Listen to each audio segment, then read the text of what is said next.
Black coffee, thanks. No sugar. Sweet enough as it is. My name is Hannah. H-A-N-N-A-H. It's Pandre. It reads the same backwards as forwards. It doesn't work from here though. It's not quite symmetrical, but well, I mean, you get the idea.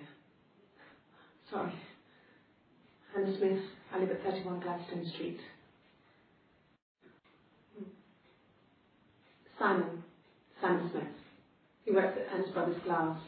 They do windows, all kinds of glass. Simon does the more special work. Mirror making, feature windows, artistic things. Really beautiful things.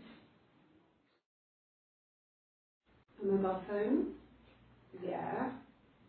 Well, they have one for the glaziers, but it's only for work. I can't remember the number. Oh, it's in the kitchen.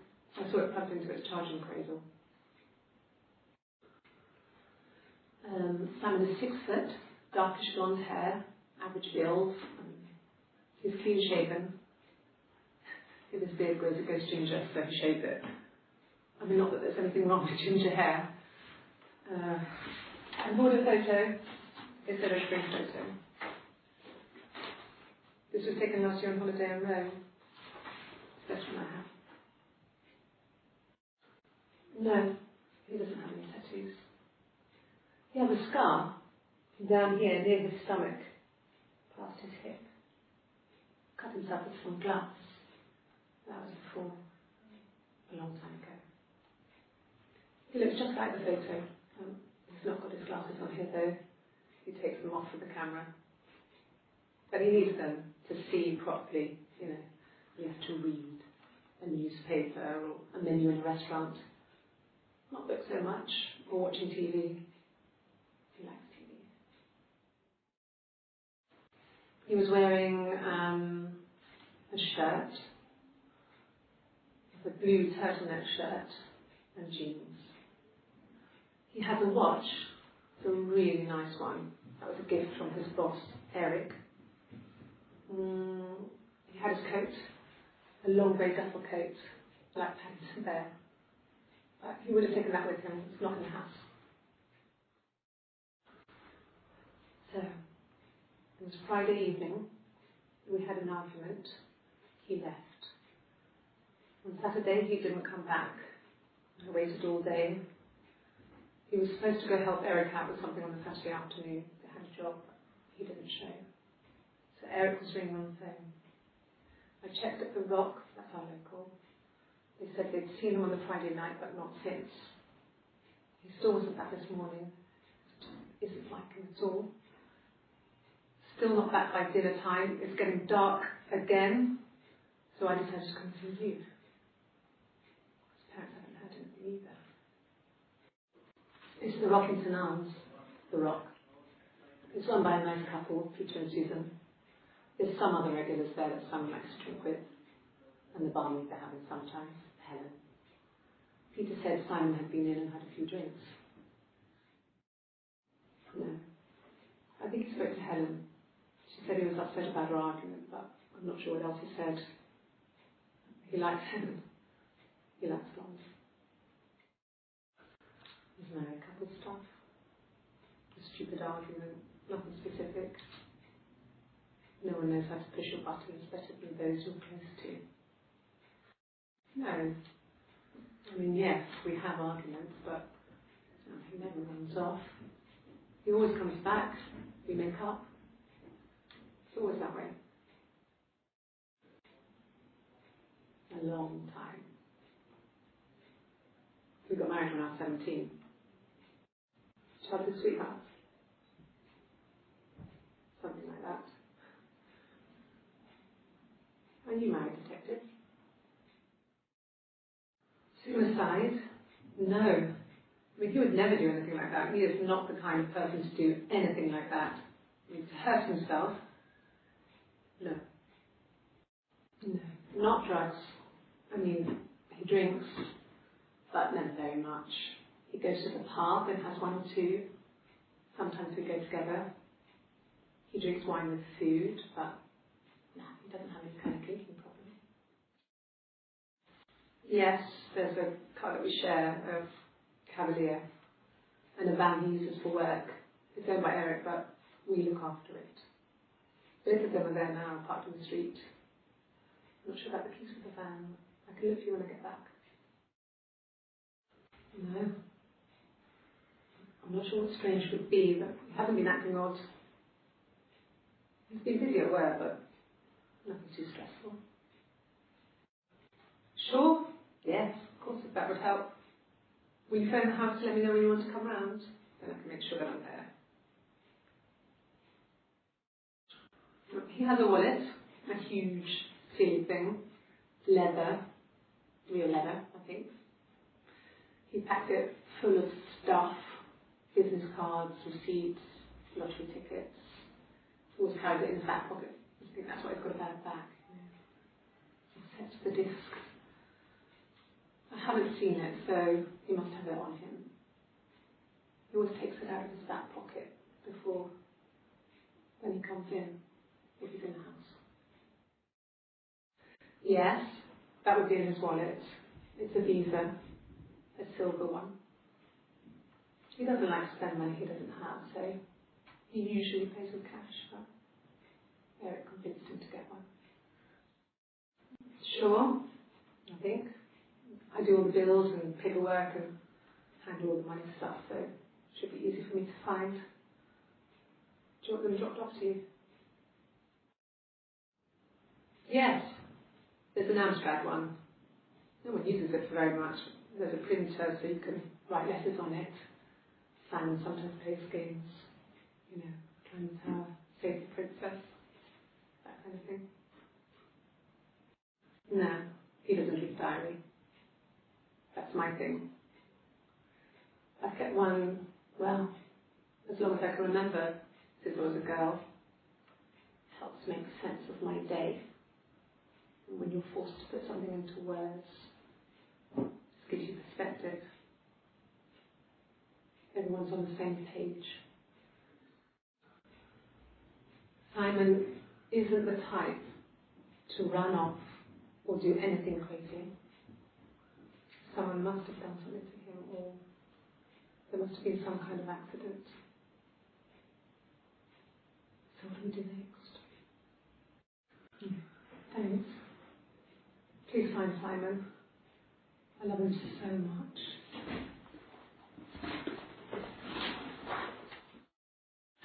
Could I have a cup of tea? I haven't been into work. I guess I've just been waiting to hear from you, hear from my husband. Bruce? Oh, yeah, no, it's nothing. I was going through the top cupboard in my kitchen, and the chair slipped, and I kind of hit the door with my face. We had like hell. Yeah. I've been round to Doug and Eleanor's, and they're very worried. I feel sorry for them. Eric was like an uncle to him. They were pretty close. They spent a lot of time with each other, especially when they have to go to conferences. Have you met his wife, Diane? Diane is really nice. She helps out at the Glaziers, organises the Christmas party, that sort of thing. They have 2 kids, really sweet kids. She used to look out for me when I worked there. Okay. I'll try my best to remember. Yes. He left after the argument. It was about 8 o'clock. Yes, that's my birthday. Not one of the big ones, but I guess you can see that. Yeah, I guess. I'm quite a private person, and I didn't want to get into the detail of the argument. It was my birthday, like you said. We were going to have a meal at home. We had our meal. He gave me his present. I guess I didn't like the present. It wasn't a present so much. It was one of those arguments that had been simmering for a while. The present was a mirror. A nice mirror.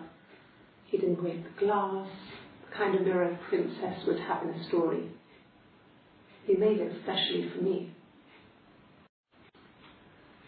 When you've been married for 10 years, stuff accumulates. We could argue about anything, and he's so nice. That doesn't help.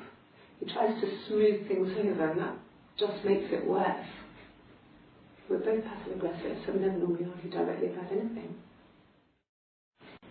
What about us? I did.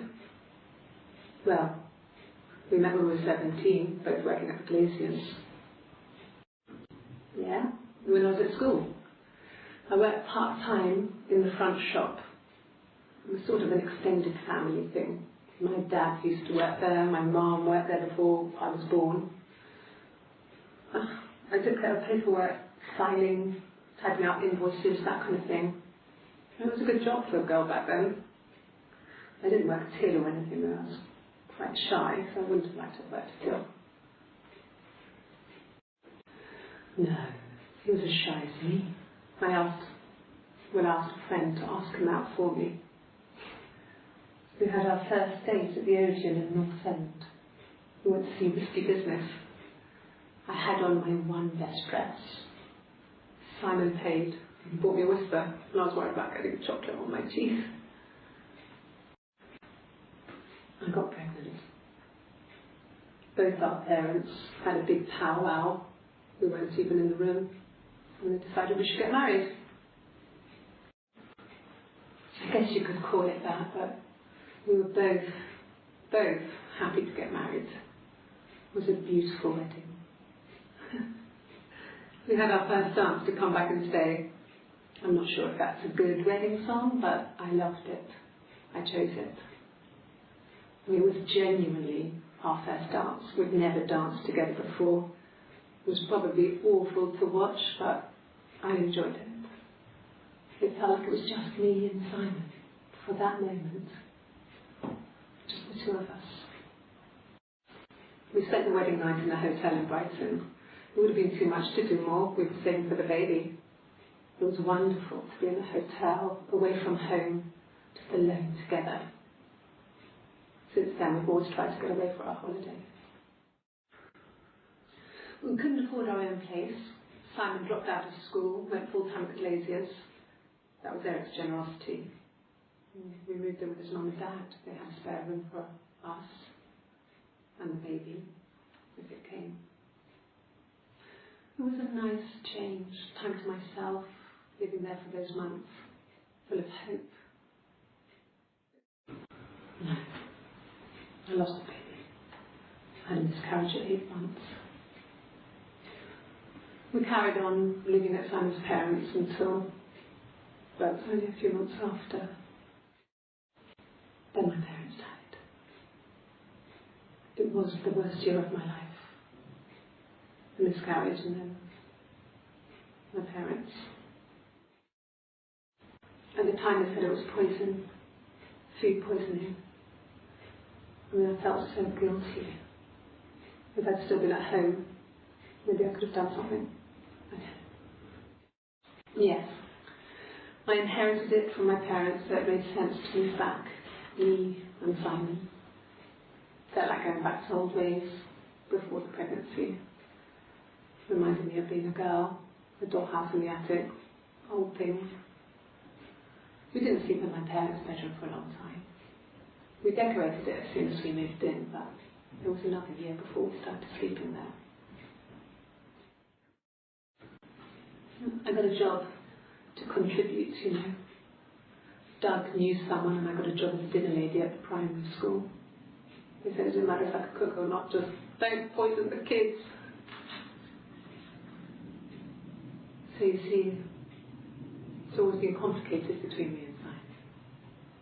It's never just been the two of us, there's always been pressure. I mean, I don't know. Something must have happened to him on his way home. He could be hurt. I mean, why hasn't he phoned? I don't know. Oh God, I don't know. I mean, I guess The Rock, who's spoken to everyone there, someone must have seen where he went. I don't know. So many things could have gone wrong. No. I mean, everyone loves Simon. He was so nice to everyone. He loved me. Fine. I've never had my fingerprints taken before. I once put my hand in the oven. Okay? I've given blood before. Do you need to take that for your records? No, it's okay. The other detective has just gone to get me one. Oh, it's fine for me. As long as it's black and strong, I'm good. Nothing like this has ever happened to me before. Blood. It's probably the worst thing that's ever happened to me. The bruise. I have a really fast metabolism, so stuff like that just comes and goes. I don't know if there's much more that I can tell you that I haven't already told the other policemen. I found the body. You think it's murder? I mean, clearly it's murder. What can I do to help?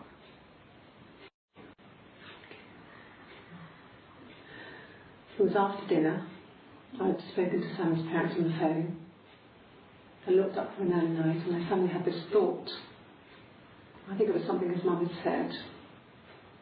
She'd been speaking about old stuff, sad stuff, about when we lived there, about the baby. There's some boxes in the cellar, nursery stuff we never needed, and I never had the heart to throw out. And I suddenly remembered that when I lived down there the week before, those boxes, that pile was in the wrong place. I went cold all over. I went down there with a torch and went straight to the back, and that's when I saw the bin bags. Pulled them open, saw the body. I screamed, and that's when I called the police. His body did not real. And his throat. It looked like his throat had been cut.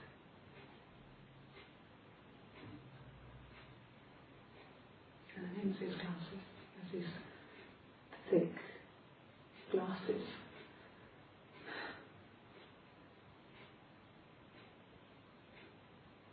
It doesn't always rain. No. The whole thing was wrong. The bags, I think they were from my kitchen, you can probably check that. We never go into the cellar. It's just a place we put things we don't need. Dad used to grow mushrooms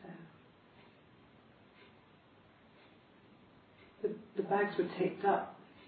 I think it was puzzle tape, but I think it was off. I wasn't in the house. I wasn't in the house all of Friday night.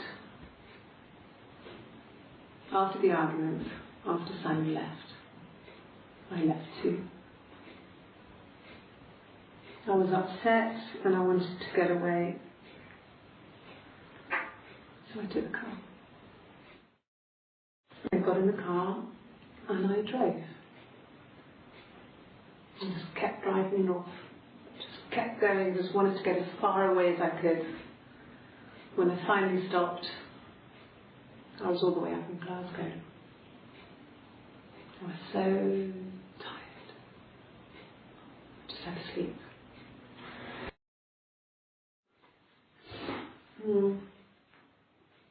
I left the next day, Saturday. I slept for a few hours in the car. When I woke up, I came straight back. Simon wasn't returning my calls and I wanted to try and make up. I got back to the house and Simon wasn't there. And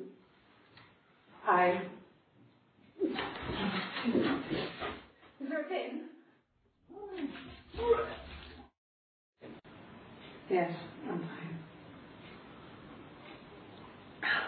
I went to sick again. This happened some days. I'm pregnant. This morning sickness. No. Well, yes. He found out on my birthday. I told him I was pregnant. Yes.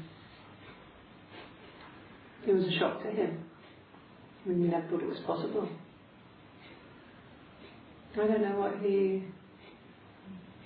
I mean, I hadn't decided whether to keep the baby. I wasn't really ready to talk to him about it. It was late, early Saturday morning. Yeah, I pulled over and slept in the car. This was just by the side of the road. I was exhausted. I think when I drove back it was about 8 or something. And I got back to the house about 3. When you suspect someone of murdering their husband. Okay. So you want to eliminate me as a suspect? Okay. Sounds weird. I'm not great at making up stories. Okay. There's a girl and she's staring out of the window. She's sad. She's trapped. She's here.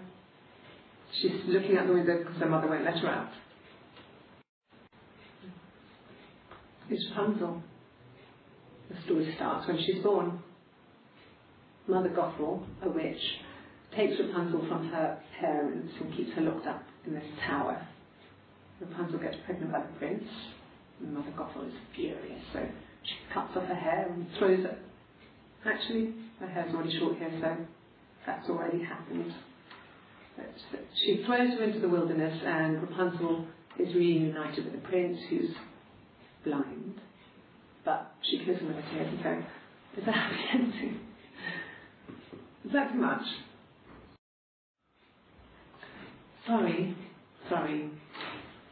The picture, the way it's drawn, just reminded me of the books we used to read as children. I read those fairy tales over and over, and they were so real to me. Rapunzel was my favourite. My brain is just full of it. Are any of these in colour? Yes. Like a story. A beginning, a middle, and an end. Well, she has a knife. She's been cooking. I guess she's been cooking him his favourite meal. She's his wife. He's asleep and she doesn't want to wake him because he's ill. That's why she's sad. Because he's ill and he might die. Kind of a sad story, so I'm not sure how it ends.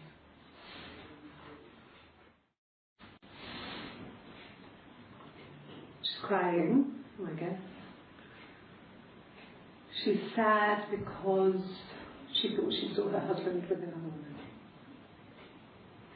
But it's okay, because she finds out it wasn't her husband, it was his brother. And so it's fine.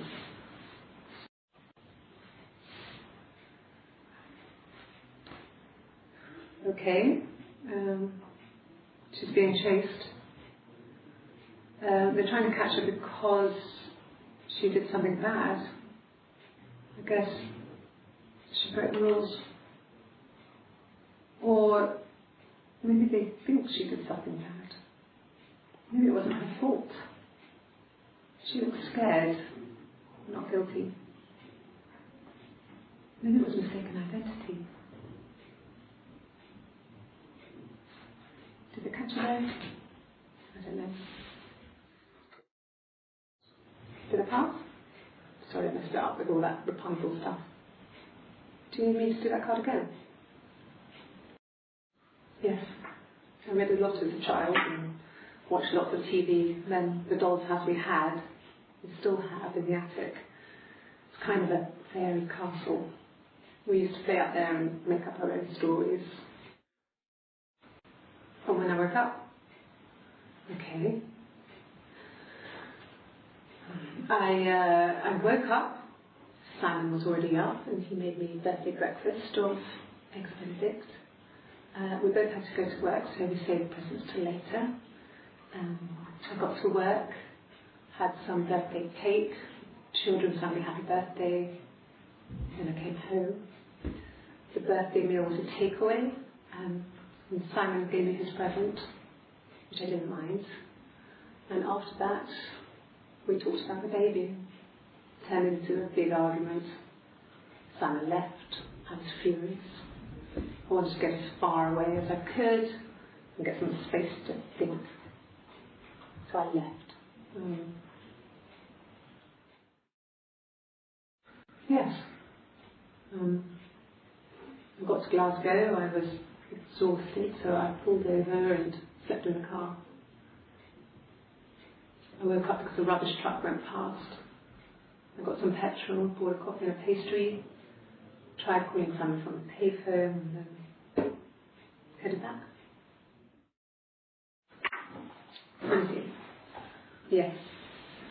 I drove in here because I remember well I went over the river, and then there was a church there. Yeah. And I probably parked. Well, I remember seeing a street sign called Princes Street. There it is. Yeah, so I'm pretty sure it must be this one. There. Yeah, that's Simon's watch. It was a gift from Eric. He got it this year. It was a wedding anniversary gift. Steel. It would have been Diane who chose it. She has really nice taste. That time.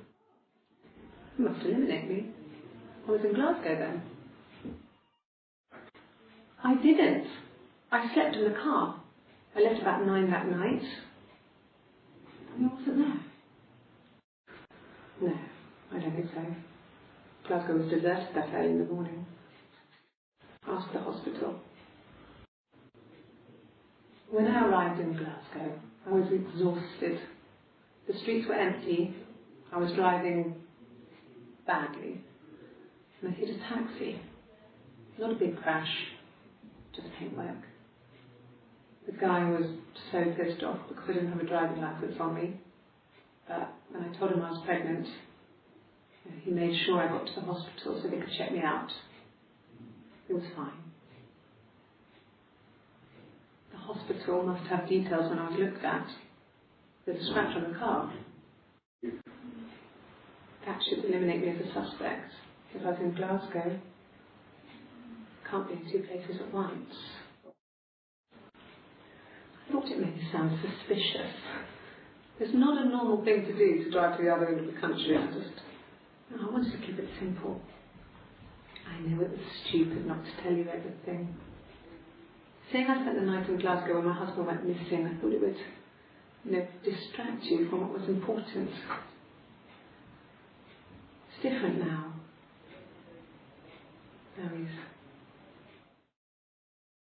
No. Everyone loved Simon. He's a glazier, he doesn't have much money. I don't know. God, I don't know. Could be anyone. Maybe someone follows him back from the pub. Why would he let them in? Doesn't make sense.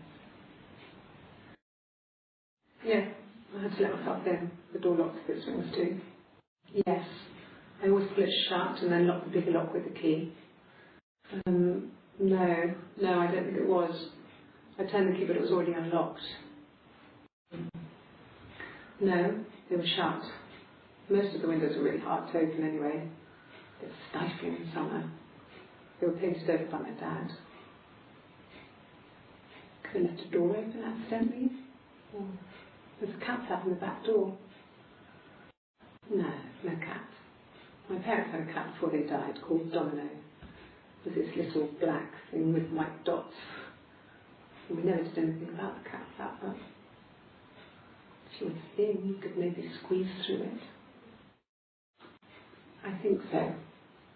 I mean, to get into our garden, we'd have to climb through other gardens. All the gardens back onto each other, so you'd have to climb over 1, 2, 3 gardens to get to ours. I mean, did anyone see anything? Did anyone see anyone come and go? An intruder? When will the police let me back in the house? They let me take a bag of clothes with me, but the mirror.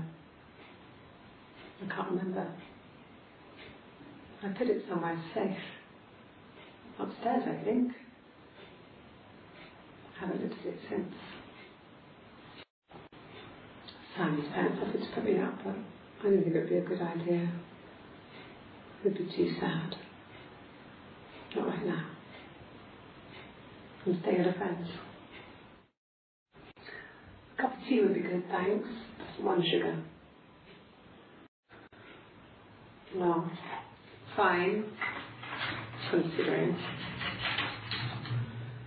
I got back into the house today, and that was weird, knowing your people have been there through my things. It's like I've been burgled. And worse, obviously. I haven't lived in the cellar yet. They sent a cleaner in. As good as new, he said. But they had to throw some stuff out. Couldn't get the blood out. And I'm still waiting to hear from the coroner so I can get a date set for the funeral. It's going to be a cremation. So, fingerprints? No, no one has been in the last few weeks. We had a plumber come in 3-4 weeks ago. Someone sounded me from the rock. In the bedroom, I hoover, I dust every week, maybe less. I once asked Eleanor how often I should dust, and she said, if people ask, tell them you do it once a week, but every few weeks is okay. I think she was just trying to make me feel better. I mean, when I was there, she was hoovering every day. Ran an audit house. You know how that generation is, putting on a brave front. She has secret stashes of cigarettes. Doug doesn't even know she smokes. When I was there, I saw her. She has these sort of porcelain vases, ornamental, next to the Reader's Digest books. Cigarettes inside. And she still has them. I mean, last time I was there, I looked in a vase. There was a fresh pack. I mean, all those years of marriage, and she still has a secret like that.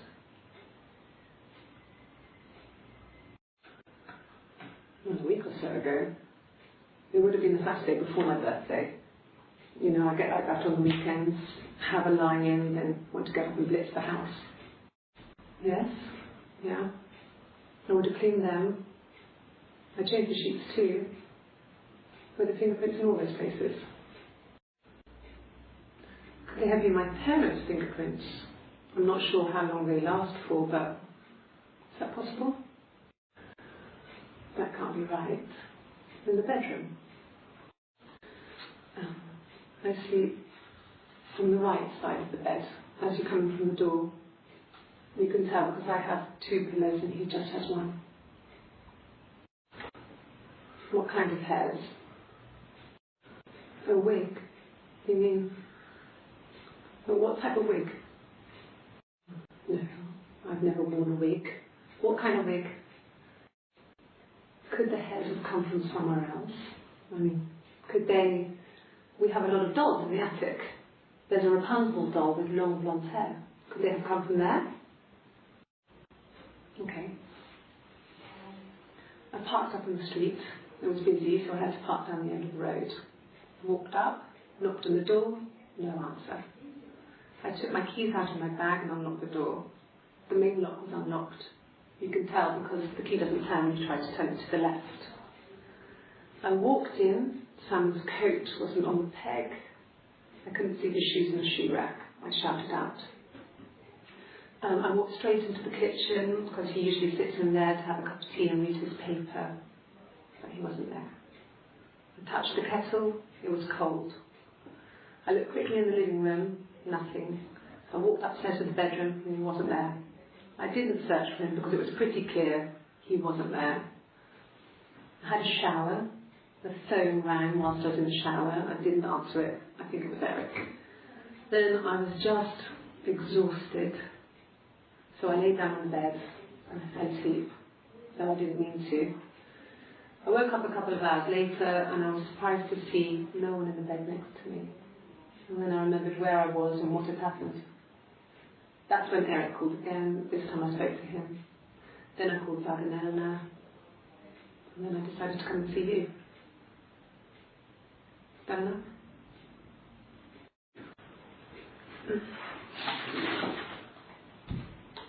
Yes, this is it.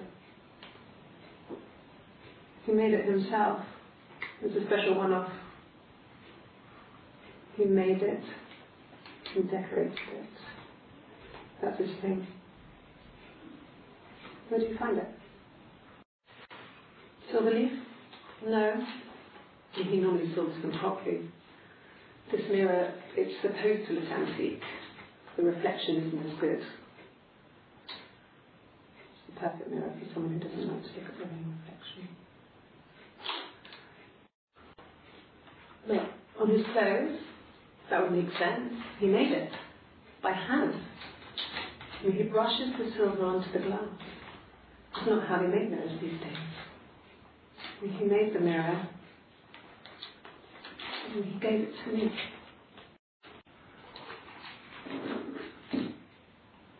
On his throat. How?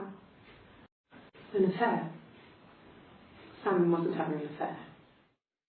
No. Simon wasn't seeing another woman.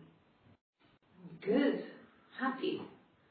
I mean, ups and downs like any couple, I guess, but we've been married for over 10 years. I don't know if anyone really changes. You just become more yourself. Simon was my prince, and that hasn't changed. Really? You get to ask me about my sex life? I mean, isn't that private?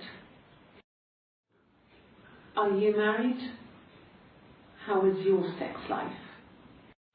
Well, there you go. How many kids? So, our sex life is probably fairly average for a couple after 10 years of marriage. No, I have never been unfaithful. I've never cheated on Simon.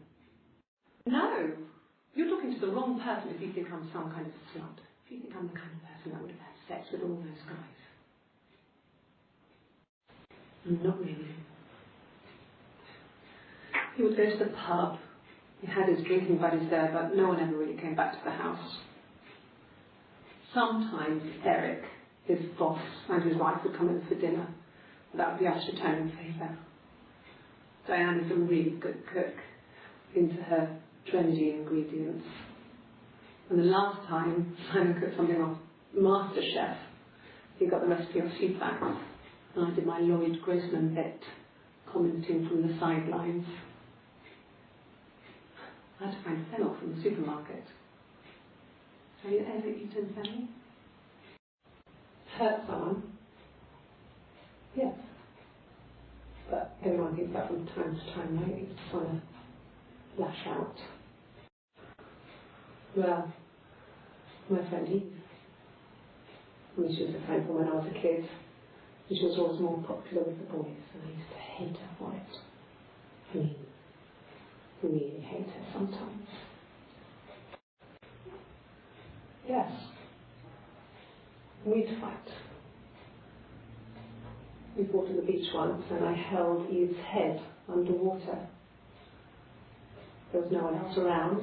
We were at the far end of the beach, and I held her head under, and I kept it up.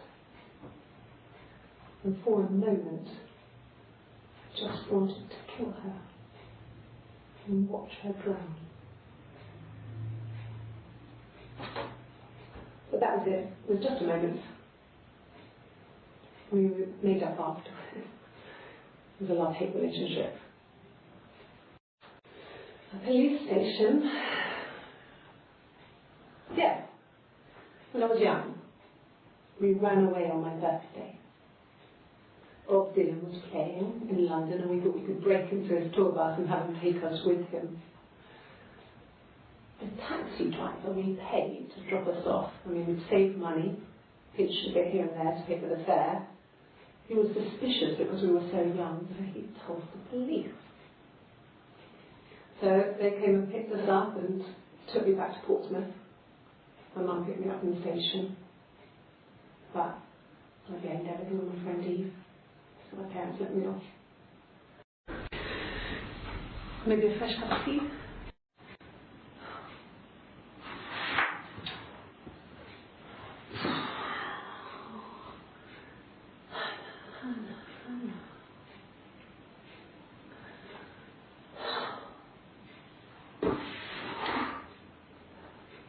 What are you doing talking about Eve?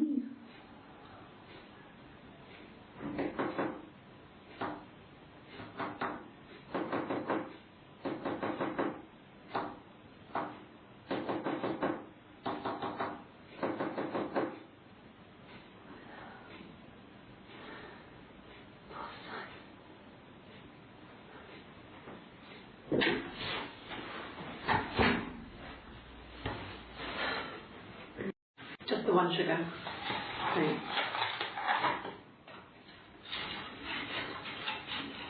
Is that kind of recording? No. 1984. Wasn't off with you in the end. We were living at Doug and Eleanor's. I lost the baby at the end of spring, and my parents died in the summer. It was a hot summer, a heat wave. So when they discovered the bodies, it was just awful. Because of the circumstances, them dying together like that, they brought in a lot of police, a forensic entomologist. I had to look that up. It was because of the heat. It's just awful. They said it was food poisoning. There was something in the food they ate. My dad liked to pick mushrooms, grow them too. They said it was the mushrooms. It was hard to believe. Death caps. They have a skirt around the cap. My dad taught me that. But, I mean, the police had no reason to think it was suspicious. They lived alone. And no one had any reason to hurt them.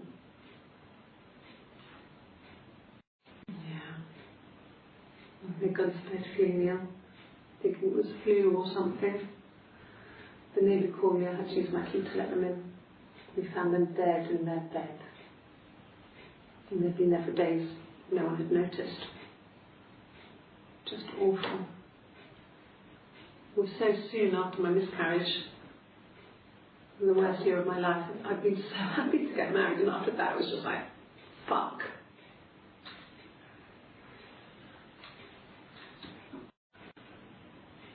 Yeah. And I was infertile. Thought I was. They told me I was infertile after the miscarriage because of complications. I would have been a good mother. I was young, but I would have been a good mother.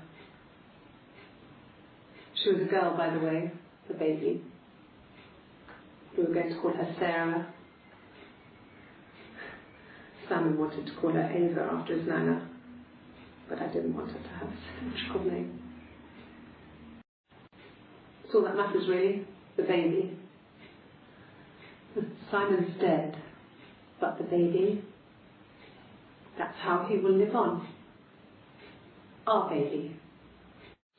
No. No, Simon didn't play guitar. He wasn't very musical. He liked to listen, but he was tone deaf. Yes. That's my guitar. Black no sugar. Thanks. Oh, okay.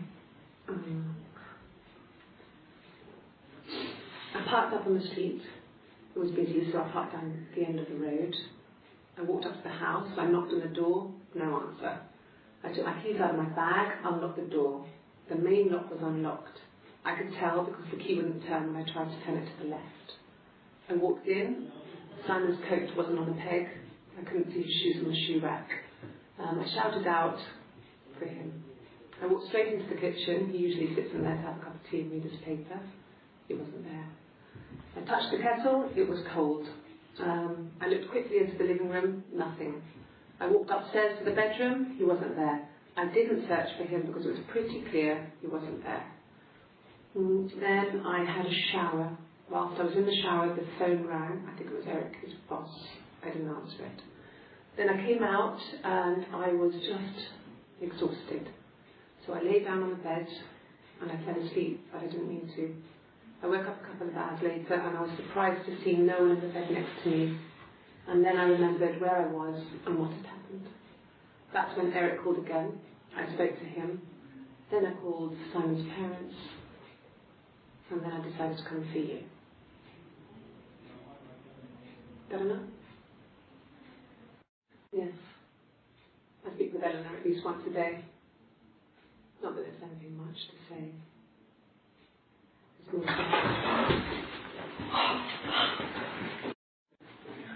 No, I'm okay.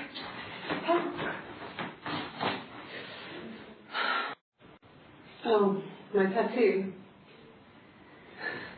I got it to express my individuality.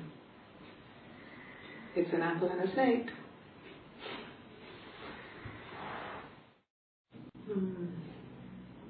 Back 8 years back. It was a present to myself. I shouldn't even be drinking coffee with the baby. It's been hard trying to give it up. I think I need to have 1 cup. You have children? Cute. You must love them very much. What ages are they? Must think it's very cool that their dad is a police detective. Yeah, we were 17. It was a nice wedding, people said. Simon looked very handsome in the photo. His parents paid for everything, but he's an only child, so it was important to them. It was what they called a shotgun wedding, but if you looked at the photos, you couldn't tell. The dress was beautiful. It looked like Princess Diana's. The train wasn't quite as long though. There's a great photo of the bridesmaids helping to carry it out of the car.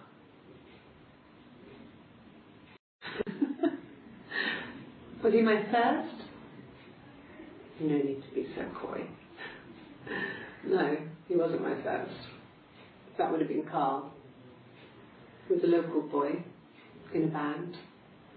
He was a bit of a shit. But he was sexy. We were 15. No, I was 15. Carl was older. 17, I think. I was really into him, regardless of how he actually behaved. Lots of drunken teenage sex. We did it in a church once. It was stupid. So he got tired of us and we split up after about 6 months. It was sad, but those early experiences, they help you realise who's really important to you, you know? Family. Family. So, Carl fucked off, and then there were other boys here and there, and then Simon. And the Glaziers. I worked there some weekends, and Simon had a part-time job there too. That was Eric's generosity. He was always good at helping out other people's children. Simon was quiet, more thoughtful than the other boys. Even then, he had a sense of craftsmanship. Wasn't always rushing stuff. Boys that age are just running around like headless chickens most of the time. You know? Plus, he had that look. He looked like a fairy tale prince from one-way books.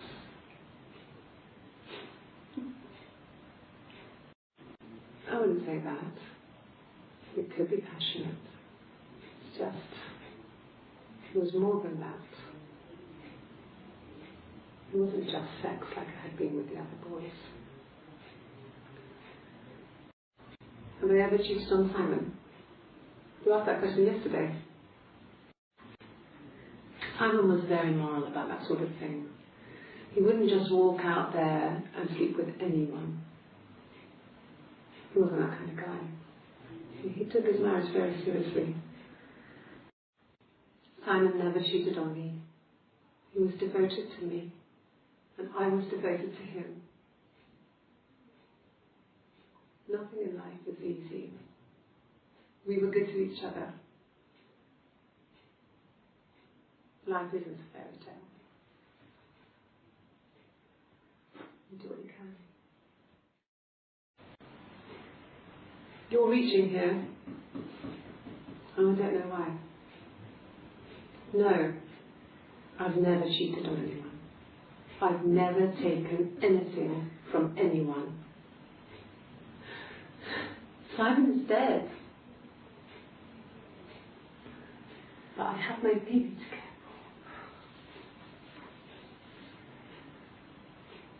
for. Why are you trying to make me sad? Why are you so obsessed with sex and affairs? You cheated on your wife. Is this your thing? What did your wife do? She didn't kill you. You think I killed Simon because he was having an affair? Well, I didn't kill him. I wasn't even there. I was in Glasgow worrying about whether my baby was still growing inside me. I mean, why would I kill Simon? I loved him. This other person doesn't exist. I don't know what the blonde wig is, but it could be anything. Have you looked at the cat flap? I mean, what if they were crazy? You hear about these crazy people all the time. I mean, why would anyone who knew Simon want to kill him? No. I've had enough coffee for today, thanks. Glass of water.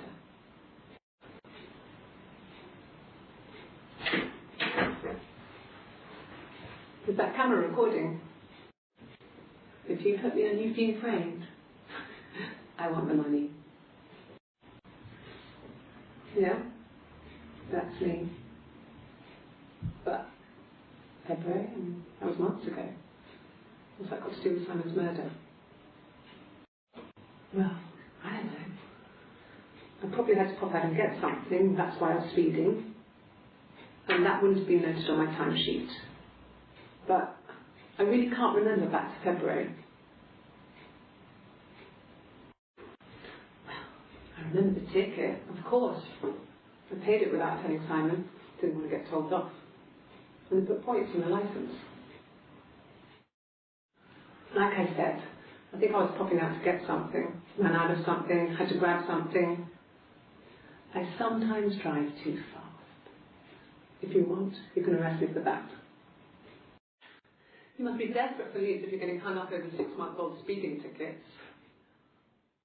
There was a conference, something to do with double glazing. In Oxford?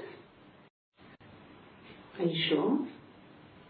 What would you be doing in Oxford if there was no conference? I remember calling him. Said it was boring, he spent most of the time at the bar. And the hotel said he was there? Okay, you got me. I'll confess. We were there. It was a dirty weekend. Simon was going to expense it, pretend it was a business trip. I used a made-up name. We stayed at the hotel, had room service, didn't leave the room, had a great view of the river, and you could hear the church bells. Like you said, it was very romantic. It was supposed to be a secret. Just because Simon is dead doesn't mean I have to give up all his secrets. It doesn't have anything to do with what happened to Simon. No one murdered my husband because he cheated his expenses for a romantic weekend in Oxford. You want me to say something? I'm not the world's best guitar player. Okay? Something needs tuning. No. How about a traditional ballad? Should be right up your street.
Really?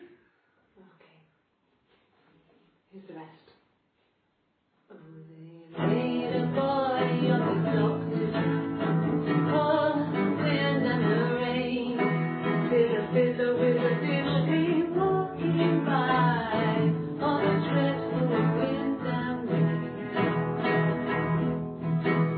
He made a fiddle bow of her long hair.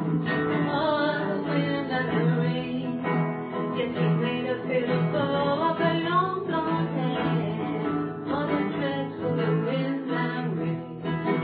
Now he made fiddle legs of her finger bones. Oh, the wind and the rain. Yes, he made fiddle legs from her finger bones. Oh, the dreadful wind and rain. Now he made a fiddle out of her breastbone. Oh, the wind and rain. The sound could pierce the heart of stone. Oh, the dreadful wind and rain. But the only tune that the fiddle could play was, oh, the wind and the rain. Yes, the only tune that the fiddle could play was, oh, the dreadful wind and rain.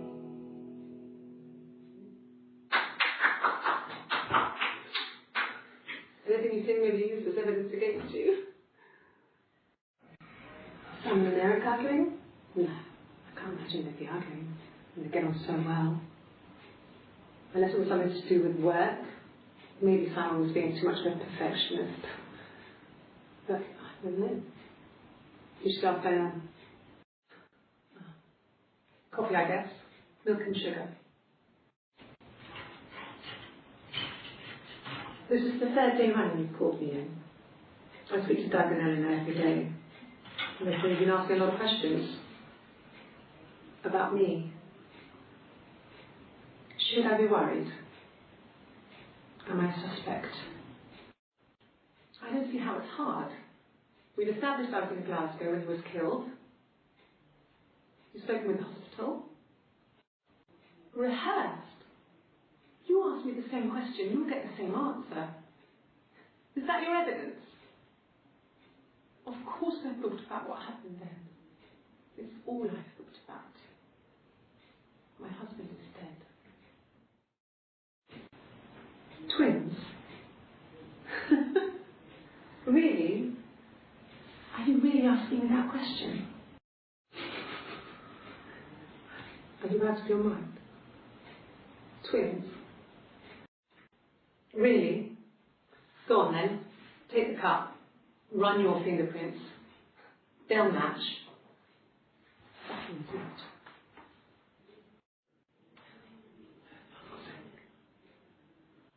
Can I leave? Are you going to arrest me? No. They'd laugh you out of the building. A lawyer would make mincemeat of you. Are you arresting me? No. Fuck off. Open this door. This is the nice of them. This is where you take people when it's time to arrest them. Yes, I understand my rights. No, I don't need a lawyer. Yes, no lawyer. What are you going to arrest me for? I didn't murder Simon. You've got it wrong. You've got the wrong person. Yes, I'll take a lie detector test. I've never taken a lie detector test before. Does it really work? Yes, my name is Hannah Smith. Oh, shit. Sorry. Yeah, I get it. Yes. Yes. Yes. No. Yes. Yes. No. No. No. I can take the stuff off now. Did I prove I'm innocent? My name. That was the only question I failed. The lie detector works. My mother called me Eve. Well, she wasn't my real mother, but she raised me. Do you want to take a story? It's a real life fairy tale. Across the road, where my parents first lived there, was a midwife called Florence. When Hannah was born, I was born at the same time. The midwife was there to help.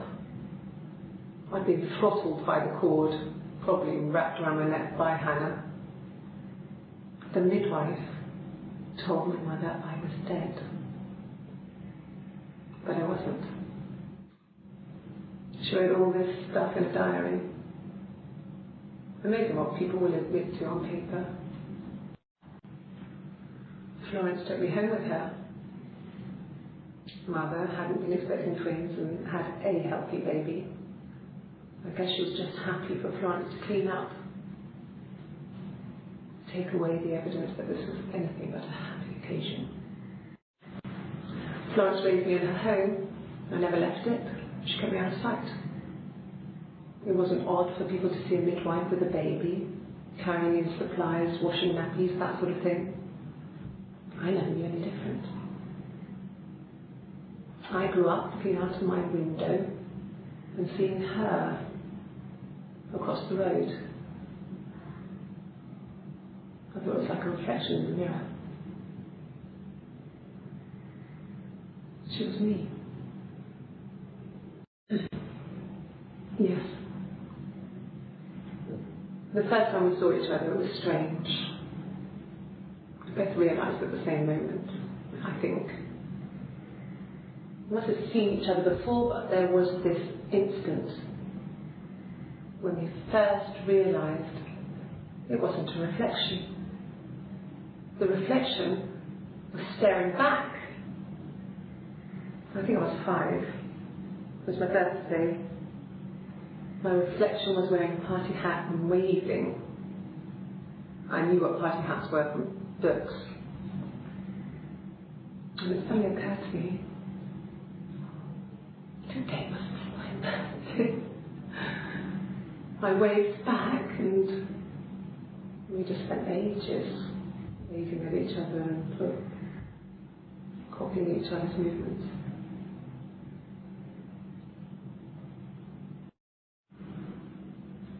Mother wanted me to grow my hair long, but I kept cutting it myself.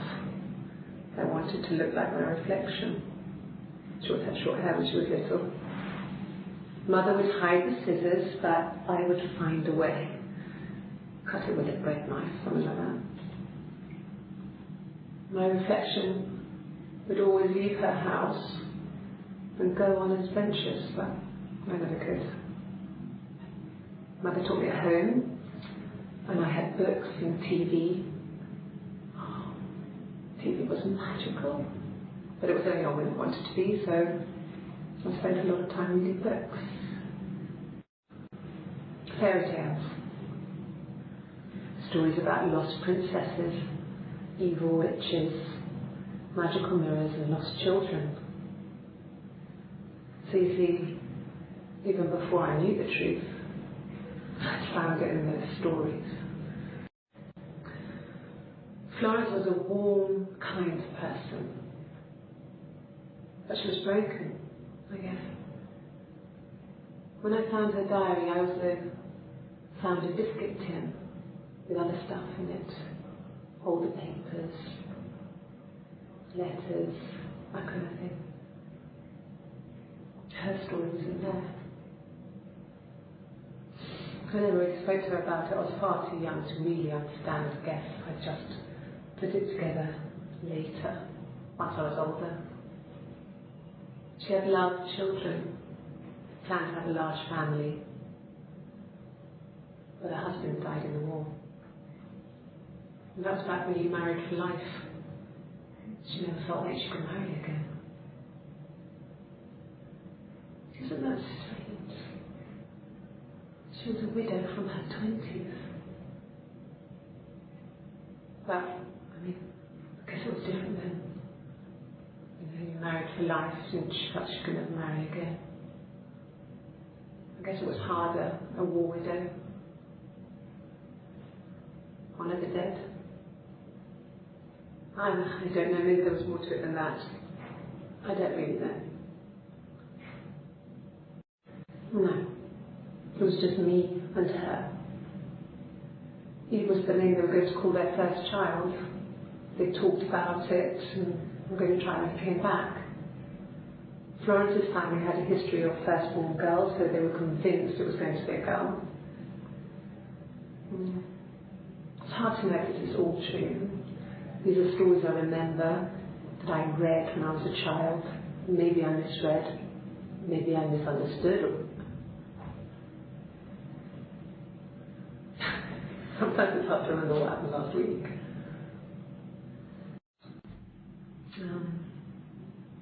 When I was 8, Mother died.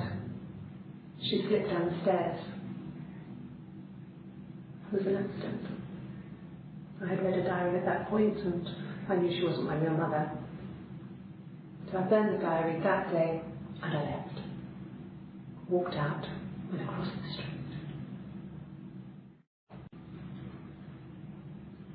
I wanted to see my reflection. I thought that if I touched her, something would happen. We would become one girl. The fairy tale was over, the witch was dead, and I'd be restored to my rightful place. She recognised me from the window. She told me to come inside, and she hid me. They had made the attic into a place where Hannah could play. There was a dollhouse. She hid me up there. No one else ever went into the attic. It was her place. I'm not sure where the dollhouse came from. I don't know if it was given to them or they inherited it. I mean, they wouldn't have had the money to buy it. It was so huge. It must have been taken up to the attic in parts and then reassembled up there. It's a beautiful thing. Wallpaper to scale, little furniture, lights work, mirrors, beds, duvets and pillows. We spent hours and hours playing it, invented all these characters and families who lived there. We wrote paperwork for them all, passports, diaries, gave them all really elaborate stories. Once, a moth got trapped in there.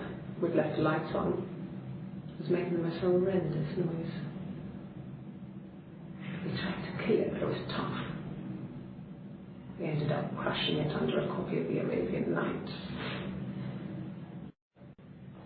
It just became our way of life.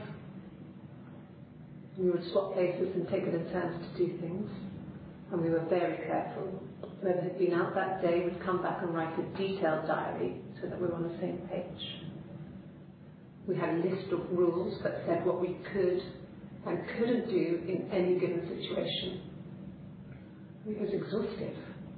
We lived a second life through those rules.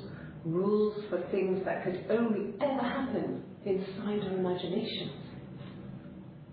We would consider all the permutations of future events and agree rules to walk our way through them. If one of us got hurt, the other one would have to be hurt too. A grazed knee, a bruise. When I lost my tooth first, we had to put our hands to match. Once, I slept with a boy who was seeing another girl. The girlfriend came up to Hannah the next day and punched her in the face, gave her a huge black eye. That night, she had to do the same to me. But she almost went too far. I couldn't see over that eye for days. She snapped a frozen piece up for me from the kitchen. So much of our bodies were synchronized anyway. We started our period on the same day. All our childhood diseases, stomach bugs, nits. Mum and Dad had never had any reason to notice. They were always busy. If Hannah was eating a lot, they didn't mind. She didn't put on any weight. That girl has a healthy appetite. If they heard us talking in the attic, they just thought it was Hannah playing one of her games, and that Eve was our imaginary friend. Once, she was already up and dressed and ready to go to school, and I snuck down for a piss. Mum saw me in my underwear, she went mad. Get dressed this instant! So I ducked into our bedroom, and seconds later, out came Hannah, dressed and ready. Mum was amazed. When we went together, we'd send secret messages by tapping out a code that we'd learned from a book, the knock code, something prisoners of war would use. We'd tap them out on radiator pipes or the attic floor.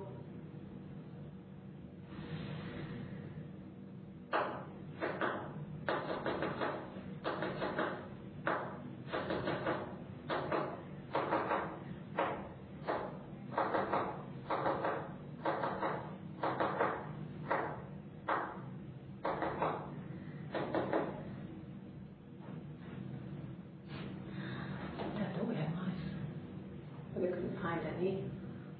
Bought a cat anyway. We loved our cat, Domino. He had this little bell around his neck to stop him from killing birds in the garden. And we used to write each other notes and put them in the bell, and we'd give the sentence to each other. Mum found some of the notes once, and she thought I was just writing for myself because our handwriting was identical. And we had our own words with him, so she didn't quite understand them anyway. We were obsessed with fairy tales. Not just the pretty ones, but the traditional ones. They were dark and real, bizarre and violent. Felt like life. We had this huge old book that I think Mum must have bought from a library sale. The illustrations had thin tracing paper over them to protect them. They were in colour, shiny plates. At the front of the book was an index of illustrations. We read that more than the actual stories. We'd read aloud the captions and flip between the pictures. There was something intimate about peeling back the tracing paper and dressing the pictures. Rapunzel's hair was cut. The eagle plucks out his heart. The princess pricks her finger. There were always princes and princesses. They were the special people, more important than the other characters in their stories. We knew we were like that. Twins. Magical.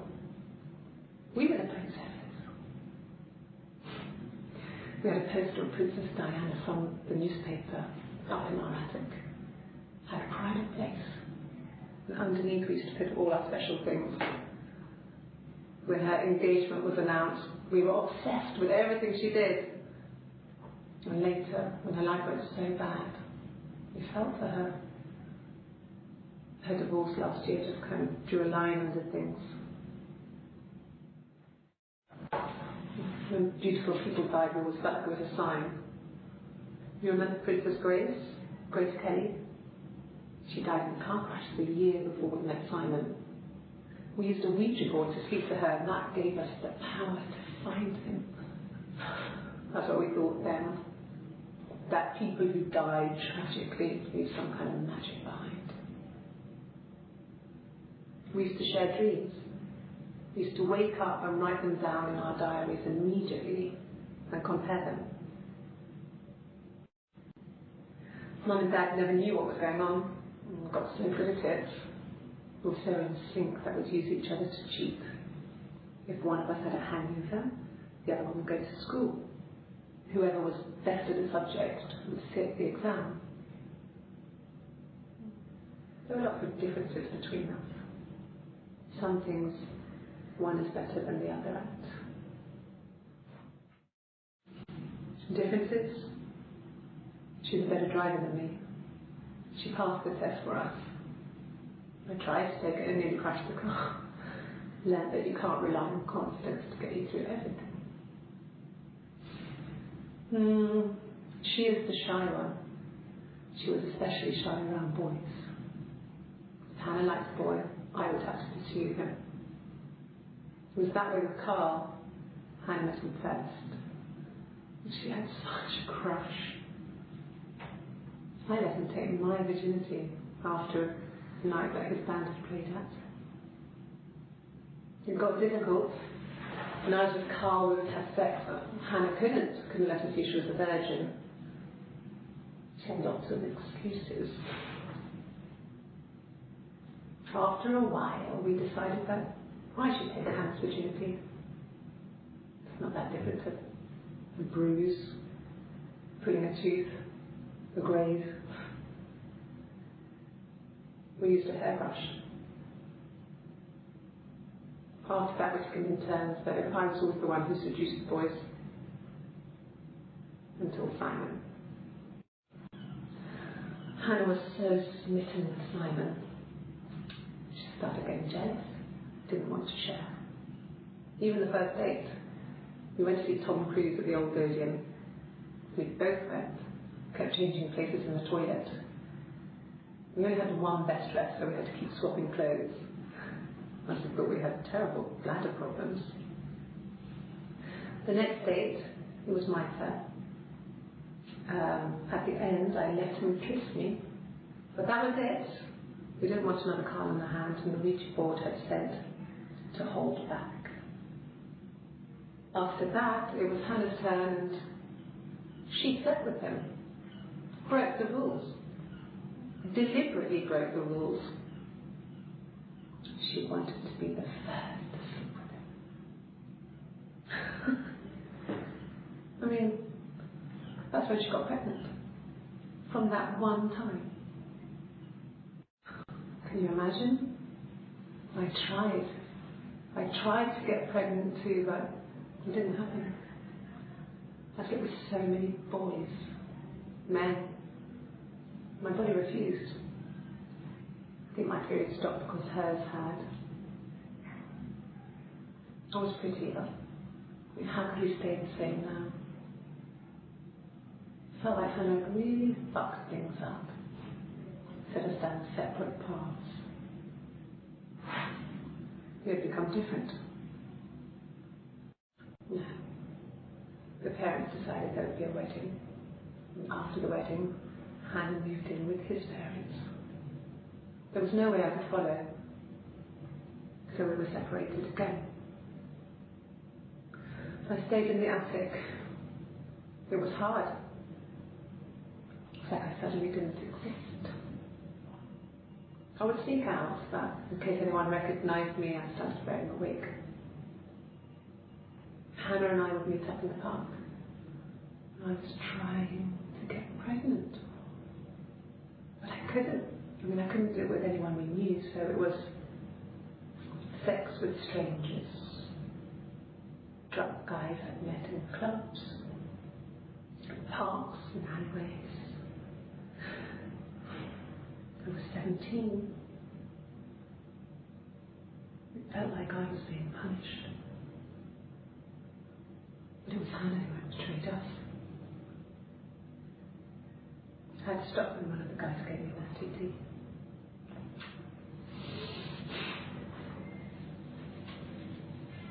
When we met up, it was disturbing. For the first time, my reflection, she didn't look like me. She was fatter, flushed. If anything, I was getting skinnier. I found it hard to look sometimes. We talked about what to do. Was it time to become our own people? I mean, that seemed like the right thing to do, but neither of us wanted it. We agreed that her and Simon would get their own place as soon as possible, and then I could move in. And that was the plan.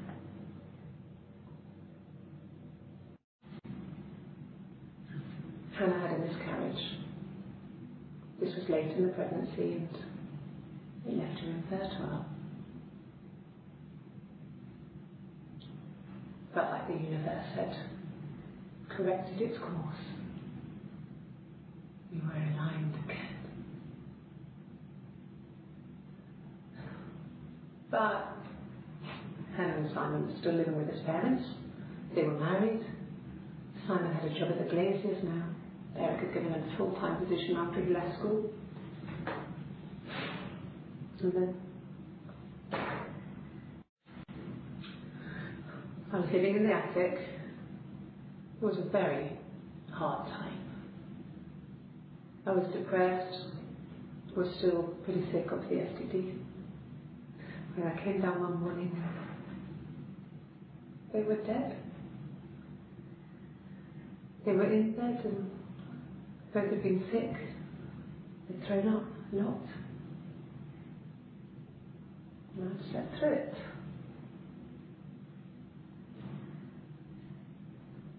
The police said it was mushroom pig. Dad was a mushroom expert. He used to take us picking with him, and he taught us how to recognize them. And there's no way you would pick that cat.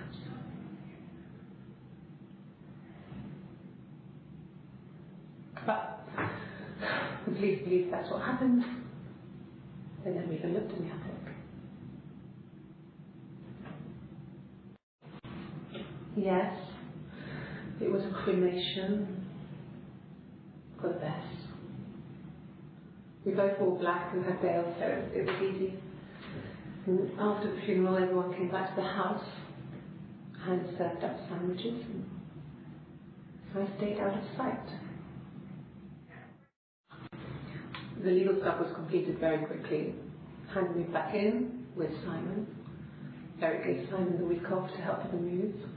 He decorated, modernised wallpaper, curtains. Hannah insists the attic be left as it was, dollhouse and all. Simon then went up there. It lasted about 6 months. I tried to carry on, but everything was different. Hannah insisted I not pretend to be her around Simon, let alone sleep with him. We didn't share him like the others. The rules had changed. Me living in the attic had become weird in a way it hadn't been before. So I moved out. Got a small bed sit. Got my tattoo to mark the occasion. I was singing in the bar in the evenings, so I had some money, enough money to cover my rent. And I've been doing something similar ever since. I haven't put down any roots. I don't exist.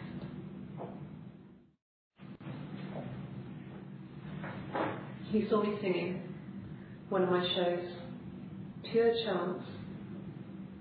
Not sure how I thought it was even doing that. Afterwards, I had a drink at the bar and he came over and we got talking. I knew who he was. Obviously I knew who he was. But he didn't know who I was. He was fascinated by the likeness. He guessed my name from my tattoo. Told me it was a palindrome, but that would impress me. I enjoyed talking to him. It was amazing to be able to sit and interact and talk to him after all this time. He didn't tell me he was married. I'm not sure what he was thinking. He later told me it was like he was dreaming. A waking dream. No, he wasn't wearing his wedding ring. Nothing else happened that night. We talked, then I said goodbye.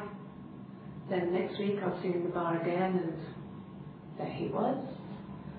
And again the next week, he offered to buy me a meal. I told them I had already eaten, and so we got chips and egg on the beach instead. When we said goodbye, he asked me to kiss him. Romantic. Yes. I thought about telling Hannah. I felt guilty after the kiss. But then it began to feel like this was the way it should be. Sharing, like we had before. He never mentioned her to me. There was the Simon with me and the Simon with her. It was almost like it was a different Simon. But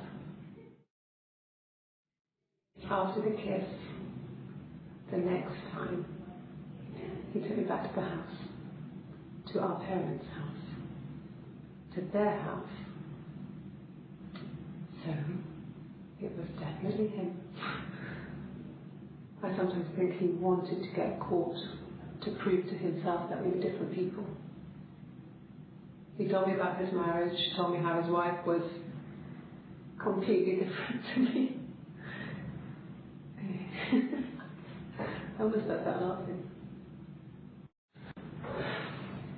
I think it was that time, the first time, at the house, in his bed, that I got pregnant. Amazing, right?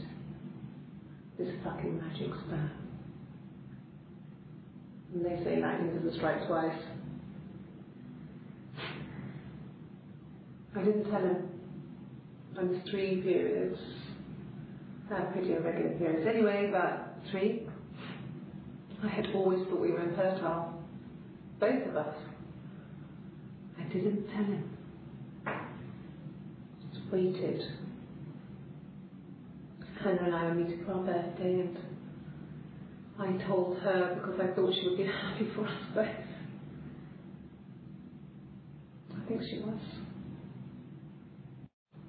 No. I told her it was one of my boyfriends, someone I had met in the bar. I think she was happy. But I could tell she was thinking, why couldn't it happen to her and fine? They were the ones with the real life. Why not them? Then she told me she wanted to help more. She said I should move in with her. She would come clean with Simon about me. I was family. I couldn't have a baby in a bedsit. I told her I didn't want to tell Simon. Told her to wait for the time being.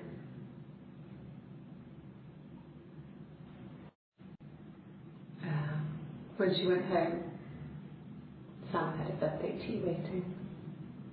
Afterwards, she told Simon about me. Told him I was pregnant. She wanted me to move in with them, this sister he didn't know she had. She knew that instant. The look on his face.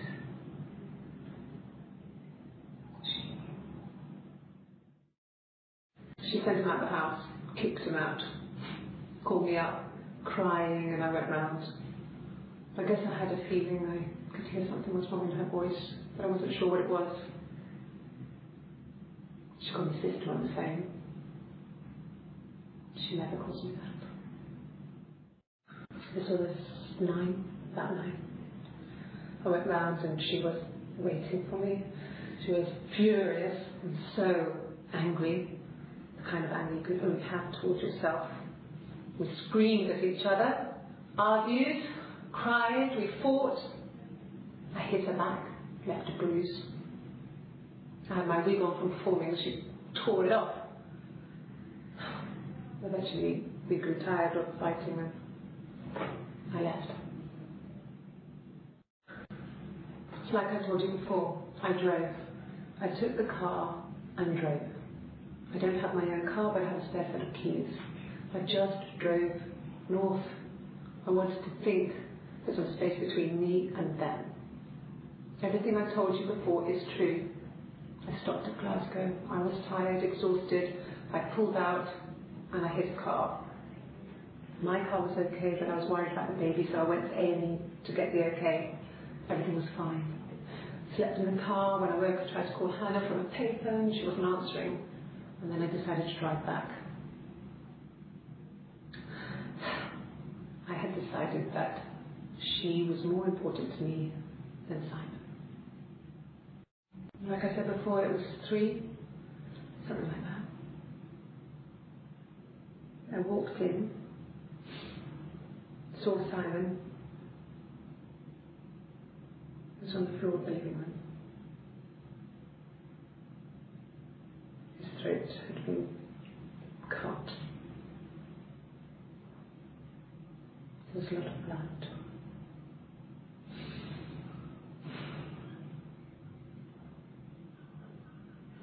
He was dead.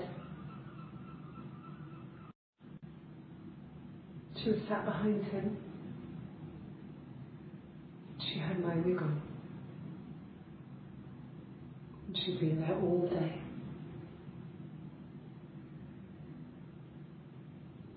And she had blood on her.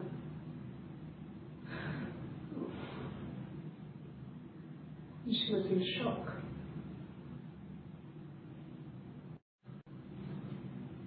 Her story is that she'd waited for him to come back.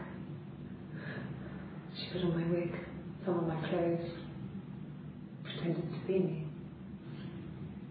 They talked. She'd enjoyed being me. He said he wanted to be with me. Then he took out a present, another mirror. just like the one he'd given her earlier. That unique present. She went crazy, smashed the mirror. They argued, screamed. He hit her. So she grabbed a piece of the mirror and just swung it round. She cut his throat clean open. She then meant to scare him off. It happened very quickly. We hardly had to talk to each other. We agreed almost silently. The baby was what mattered. We'd help each other. We cleaned up. We bagged up the broken mirror, her clothes. They're gone. We took him down to the cellar. We knew we had an alibi, and we wanted the body to be found later. We wanted to have suspicion on us, so we could then disprove it, rather than have it linger. Better to keep the body in the house than risk being seen with it. The watch, that was my touch, to make sure the alibi stuck. My sister is gone, and she's never coming back. Can you arrest someone who doesn't exist? I'd like to speak to a lawyer now. Please. You have no murder weapon. You have nothing. And all these stories we've been telling each other,